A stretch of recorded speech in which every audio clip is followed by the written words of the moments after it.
कहते हैं शिक्षा से बढ़कर कोई हथियार नहीं। भारत एक वक्त में दुनिया भर के लिए शिक्षा का केंद्र हुआ करता था। आज से 1600 साल पहले भारत वहां था जहां पहुंचने का सपना उस वक्त कोई देख भी नहीं सकता था। जी हां, भारत के नालंदा यूनिवर्सिटी में उस वक्त दुनिया भर के छात्र पढ़ाई के लिए आते थे। पढ़ाई का केंद्र हुआ करता था भारत। शिक्षा के मामले में आज भले ही भारत दुनिया के कई देशों से पीछे हो, लेकिन एक समय था जब हिंदुस्तान शिक्षा का केंद्र था। भारत में ही दुनिया का पहला विश्वविद्यालय खुला था, जिसे नालंदा विश्वविद्यालय के नाम से जाना जाता है। प्राचीन नालंदा विश्वविद्यालय की स्थापना गुप्त काल के दौरान 5वीं सदी में हुई थी, लेकिन सन 1193 में आक्रमण के दौरान इसे नेस्तनाबूद कर दिया गया था। दरअसल तुर्की शासक बख्तियार खिलजी ने नालंदा विश्वविद्यालय में आग लगवा दी थी। कहा जाता है कि विश्वविद्यालय में इतनी पुस्तकें थी कि पूरे 3 महीने तक यहाँ के पुस्तकालय में आग धधकती रही। लेकिन सवाल यह है कि आखिर बख्तियार खिलजी ने क्यों जला दिया इस आलीशान यूनिवर्सिटी को। दरअसल भारत देश और दुनिया के लिए धरोहर नालंदा यूनिवर्सिटी का आज पुनर्जन्म फिर से हुआ है। दरअसल प्रधानमंत्री नरेंद्र मोदी ने आज राजगीर में स्थित नालंदा यूनिवर्सिटी के नवनिर्मित भवन का उद्घाटन किया है। चलिए इस मौके पर जानते हैं नालंदा यूनिवर्सिटी के बारे में, जो शायद आपको न पता हो। दरअसल बिहार के नालंदा में मौजूद इस यूनिवर्सिटी में 8वीं शताब्दी से 12वीं शताब्दी के बीच दुनिया के कई देशों से छात्र पढ़ने आते थे। इस यूनिवर्सिटी में करीब 10,000 छात्र उस वक्त में पढ़ते थे, जो भारत के अलावा कोरिया, जापान, चीन, तिब्बत, इंडोनेशिया, फारस और तुर्की से यहाँ आते थे स्टूडेंट। यहाँ करीब 2000 शिक्षक पढ़ाते थे उस वक्त। आप इसी से अंदाजा लगा सकते हैं कि ये बात आज से 1600 साल पहले की है। इसी से समझा जा सकता है भारत कहाँ था उस वक्त। दरअसल इस यूनिवर्सिटी की स्थापना गुप्त शासक कुमार गुप्त प्रथम ने की थी। 9वीं शताब्दी से 12वीं शताब्दी तक इस विश्वविद्यालय को अंतरराष्ट्रीय ख्याति प्राप्त थी। आपको जानकर हैरानी होगी कि इस विश्वविद्यालय में 300 कमरे, 7 बड़े बड़े हॉल और पढ़ने के लिए 9 मंजिला एक विशाल पुस्तकालय था, जिसमें 3 लाख से भी ज्यादा किताबें थी। इस विश्वविद्यालय में प्रवेश परीक्षा बहुत कठिन होती थी। इसमें सिर्फ प्रतिभाशाली छात्र ही प्रवेश पा सकते थे। इसके लिए उन्हें 3 टफ एग्जाम पास करना होता था। प्राचीन नालंदा विश्वविद्यालय का पूरा परिसर एक विशाल दीवार से घिरा हुआ था, जिसमें एंट्री के लिए एक मेन गेट हुआ करता था। उत्तर से दक्षिण की ओर मठों की कतार थी।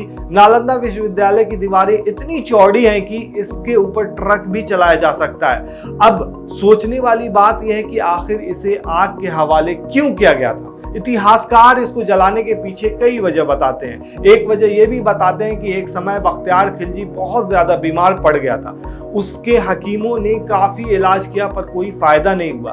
तब उसे नालंदा विश्वविद्यालय के आयुर्वेद विभाग के प्रमुख आचार्य राहुल श्रीभद्र जी से इलाज कराने की सलाह दी गई थी। उसने आचार्य राहुल को बुलवा लिया और इलाज से पहले शर्त लगा दी कि वो किसी हिंदुस्तानी दवाई का सेवन नहीं करेगा। उसके बाद भी उसने कहा कि अगर वो ठीक नहीं हुआ तो आचार्य की हत्या करवा देगा।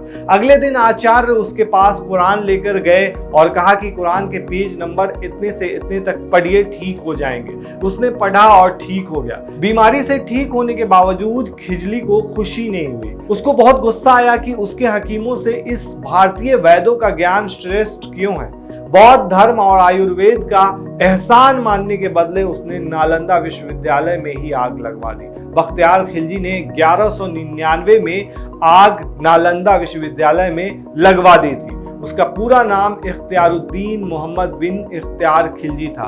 बिहार का वो मुगल शासक था। आपको बता दें कि नालंदा विश्वविद्यालय दुनिया का पहला आवासीय विश्वविद्यालय था। यह विश्वविद्यालय अपने समय में बौद्ध धर्म की पढ़ाई के लिए भी जाना जाता था। पुराने समय में साहित्य, ज्योतिष, मनोविज्ञान, कानून, खगोल शास्त्र, विज्ञान, युद्ध नीति, इतिहास, गणित, वास्तुकला, भाषा विज्ञान, अर्थशास्त्र, चिकित्सा समेत कई सब्जेक्ट्स उस वक्त में यहाँ पढ़ाए जाते थे। वहीं आज यानी कि प्रधानमंत्री नरेंद्र मोदी आज यानी 19 जून को बिहार के राजगीर में नालंदा विश्वविद्यालय के नए परिसर का उद्घाटन कर चुके हैं। इस नए कैंपस में विश्वविद्यालय में बौद्ध अध्ययन, फिलॉसफी, तुलनात्मक धर्म की पढ़ाई, इतिहास, पारिस्थितिकी और पर्यावरण स्टडीज समेत मैनेजमेंट की पढ़ाई अलग अलग स्कूलों में कराई जाएगी।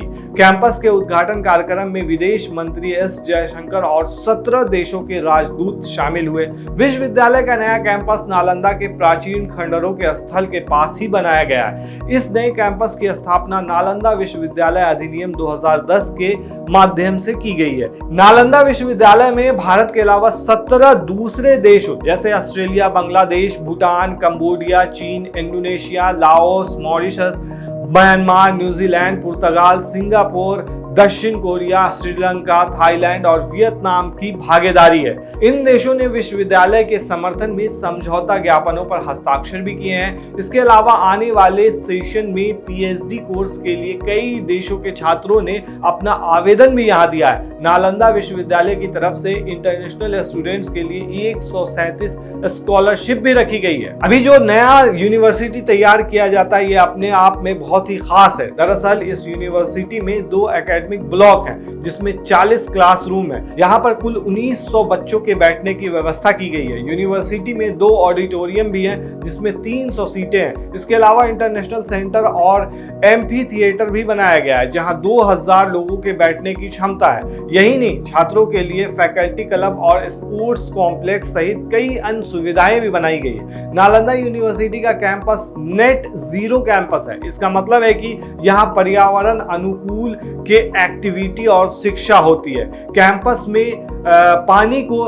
रिसाइकल करने के लिए प्लांट भी लगाया गया है। 100 एकड़ की वाटर बॉडीज के साथ साथ कई सुविधाएं पर्यावरण के अनुकूल हैं।